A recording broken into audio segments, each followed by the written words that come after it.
Folks, welcome to BFI 12. Today I'm going to talk about the network optimization. This is an area that impacts most of us on a daily basis. Some of the examples basically include, let's say that you want to go from point X to point Y. Let us say, for example, from Bowling Green to Orlando. Okay, now what is the best route possible in terms of the time that it takes you to go, or in terms of the time, mileage? Okay, so that could be the shortest route problem. And say when you go to mapquest.com or any other websites to plan your trip, and it asks you there, so in terms of the time, in terms of the cost. So this is the algorithm that they use to suggest to you what is the best route that you should take from point A to point B. Okay. Now, on the other hand, let's say that if you want to go to San Diego, for example, okay, from Nashville to San Diego, you can take a direct flight, okay, or the airline can take you with 1 or 2 stopovers either in Dallas or some other place, then take you to San Diego. Of course, direct flights may not be available at the time that you want to go, or it could cost you more. So if it costs you more, so it's more revenue for the airline. On the other hand, it could cost you less to have 1 or 2 stopovers. For airlines, it doesn't mean that it's a minimization of their revenue. What it means for them is a better utilization of their capacity, perhaps on those segments, so that the aircraft is going to fly for one or your first or second stopover point. There may not be enough people on board. So by getting you on board, it's a better utilization of their capacity, that perhaps they need to balance the load, the cargo, and other things. So those things basically fall in terms of the minimum cost flow problems. Okay. On the other hand, the maximum flow problems is, let's say, for example, recently, this is we have seen hurricanes and all, and on TV we have watched these long lines of cars, heading out of the city, or another application could be, let's say that we have a stadium right in the downtown that seats about 60,000 or 80,000 people. And so it's one of those games, and that has drawn huge crowds. Now it's in the interest of the city, and of course interest of the patrons or the customers, that as soon as the game is over, they should be able to vacate the stadium and head out to their homes. And now in this case, there are so many roads that lead into stadium, lead out of stadium. So here the maximum flow problem would be, what is the best way to get the most cars away from the stadium in the minimum possible time. So some of the roads, that were bidirectional may have to be made unidirectional. Some of the roads that have 6 lanes perhaps maybe had to be made, 1 lane going in one direction, the other 5 lanes heading in the other directions. So those are some of the applications, that touches you personally on a daily basis. So these are some of the application areas. As we go through, you will see more application areas. Okay. Now, the minimum cost flow problems is a typical distribution. If you look at when you go to Walmart or any other place, when you buy an item, let's say that costs $1, do you have any idea how much of that dollar is the cost value added because of the distribution, or the logistics?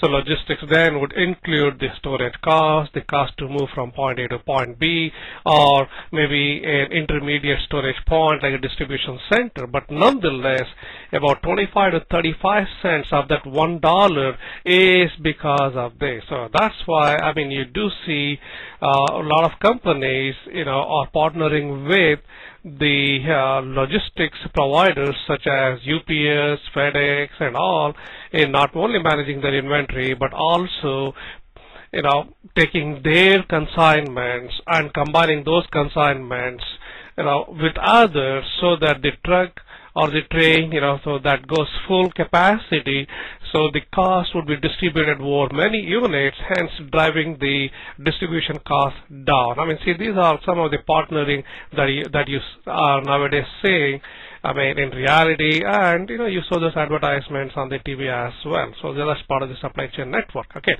Now here, what we are looking at here is, so these are the places where we have the sources of the supply nodes, and these are the places where they exist, where the demand exists. This could be regional centers or customers, okay, or different countries where we send our goods to. Okay, now in between is a consolidation point. So that means a truck that has left New York and has a consignment going both Orlando and let's say Dallas would stop by, let's say, Bowling Green or Nashville and continue on to Dallas. Okay, then we'll unload that cargo that is meant for Orlando, and this truck that comes from some other place, let's say Detroit, picks it up and then heads towards the Orlando. So this is the consolidation. So the direct shipment is the transportation, and so that's flying from Nashville to San Diego, for example. And the one that is takes, you basically go unload the shipment here, then again pick it up to head to the final destination. That is called the transshipment. This is like from Nashville, you go down to Dallas, you catch a connecting flight to San Diego. Okay, so we have this. This is a transshipment problem, in which we can have the direct shipment and as well as consolidation through the distribution center, or the problem may not involve the direct shipment. In that case, this connection will not be there, that arc would not be there, and everything will lead out from the supply centers to the distribution centers, and from there they will head out towards the final destinations. Okay, so this is a distribution network. Now it is a representation of the same thing. In a typical distribution network, what we need to know is what are the supply nodes and what are the capacities that they have at each. Here the total capacity is 80 plus 70, 150 units. Okay, now what are the demand centers? So two warehouses, warehouse 1 and warehouse 2. The demand is 60 units and 90 units. If you add it, it sums up to 150 units. So we have a supply of 150 units and we have a demand of 150 units. So these kind of problems are called balanced problems, where the supplies and the demand, they balance each other. In some cases, we may have more supply than what the demand is for. It could be vice versa. In those cases, the problems are called unbalanced problems.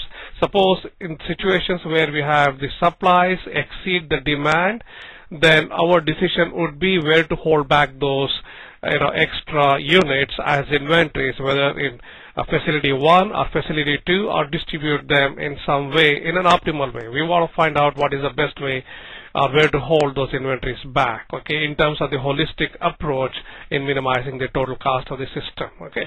On the other hand, if you have more demand than what the supplies, then in that case some of the customers' demands would not be satisfied, and then we want to know whose that is going to be, whether it's going to be warehouse 1 or warehouse 2 or a combination of these two that we don't know. Okay, but nonetheless, what we want to do is we want to find the cost minimizing way which customers' demands would not be satisfied. Okay, now that gives us the base case scenario.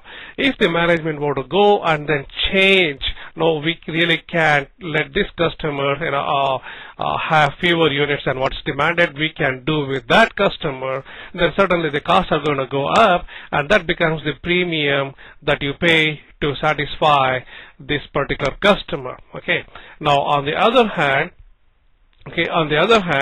when we basically look at the supplies exceeding the demand, that again tells us, so where we need to hold back into the inventory. So which is the cost minimal way, whether facility 1 or facility 2.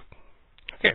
Now what you do see over here is $700 per unit is the unit shipment cost. Okay, so this is how much it costs you to send one unit directly from F1 to W1. But it's going to cost you $300 per unit to send from F1 to distribution center DC, and another $200 from DC to W1. Okay, and see what you see over here is 50 units max and 50 units max are the capacities on this particular route. Maybe these could be because the container size, okay, that a truck carries cannot hold more than 50 units. So in that case, if there is a demand of 60 units, you can send at the most 50 units from here to there and 50 units from here to there. Okay, the other 10 units have to come perhaps directly from there to there. Okay, so these are called the capacities on the route. And sometimes when you travel on the interior side of Kentucky, for example, you do come across some bridges that says the maximum capacity as 5 tons or 10 tons, something like that. So in other words, on this little bridge, you cannot send this 18-wheeler because otherwise the bridge will capsize. Okay, now that becomes, now in those cases, the limitation on the shipping route. Okay, shipping route. Now here are some of the terminology and so that are associated with the transshipment. I will post this onto the website and you can take a look at it. Okay, and here are some of the assumptions. Now, typical application here, I did describe to you your personal experience of how minimum cost flow problems affect you. Okay, now here are some more examples. Not an exhaustive list, but nonetheless, gives you a variety of places where it can be used. Okay, now operation of a distribution network. Now here the supply nodes are the sources of goods. Now, for example, Walmart has the best distribution network, and a lot of companies from around the world, they come to see how they operate. Okay. The solid waste management is another one that we basically see, every weekend, every week they come, they pick up the solid waste, or the waste that is there on the roadside, and so they basically haul it away in the minimum cost possible manner. Okay. Then operation of a supply network, the vendors, and the cash flow management, sources of cash at a specific time. In fact, one of the problems that I would be assigning to you, for your final project is in the cash flow management area, Now, the maximal flow problem that that we talked about is what is the best possible way to send as many units as possible to the destination point through a system of our network that we have. This could be the set of roads that lead out of the city, for example. And what is the best possible way? Now here in this case, we are looking at one of the manufacturers. So what they had to do is they had to send their cars to the port of entry, that's California, and so they do have manufacturing facilities at several points in Europe. And what's the best way? What's the maximum number of cars that they can basically send to Los Angeles to maximize the total units flowing from Stuttgart to Los Angeles. So this is a network representation of the same problem that you have here. And in this system, you have the rail that basically takes from Stuttgart the cars via rail to Rotterdam, Bordeaux, Lisbon, and from there, the ships would carry that to ports in New York, New Orleans, and so from New York and New Orleans, they'll be shipped either by road or it can be by train also. Okay, by train also. So what is the maximum number that they can send over here? And of course, we have the limitations, the capacities on these routes. This is a network representation of the same thing. Some applications are the maximal flow problems. So what is the maximum that you can send through the distribution network, and and of course what's the maximum oil that you can send through the pipelines, the water, or the vehicles in a transportation network. Shortest route problems. Again, we want to minimize the total distance traveled between point X and point Y, where there are several different ways of reaching from point X to point Y. Minimize the total cost of a sequence of activities. So this could be perhaps an example of, let's say that you enter into the university. It's a 4 years, and so you do have a car. That's fairly functional, and not that you're proud of, but nonetheless you get into the college, and so you want a car to take you to college or to the university for the next 4 years. Either you can hold on to the car that you have that does require some maintenance work and all on a regular basis, or after 1 year you can sell that car or trade that car and go for another used car, or you can hold that for another 2 years and maybe trade it or sell it and buy a new car. There are several different ways of going through these 4 years, and here it would be what is the best way in terms of the cost for you either to take that used car and sell it or trade it after year 1 and go for another used car, or maybe wait for 3 years, sell the car and go for a decent new car. May not be on the top of the line, but so a decent car. Okay, so that could be an application as it pertains to your daily life. Or it could be to minimize the total time of a sequence of activities that you need to carry to complete a particular project.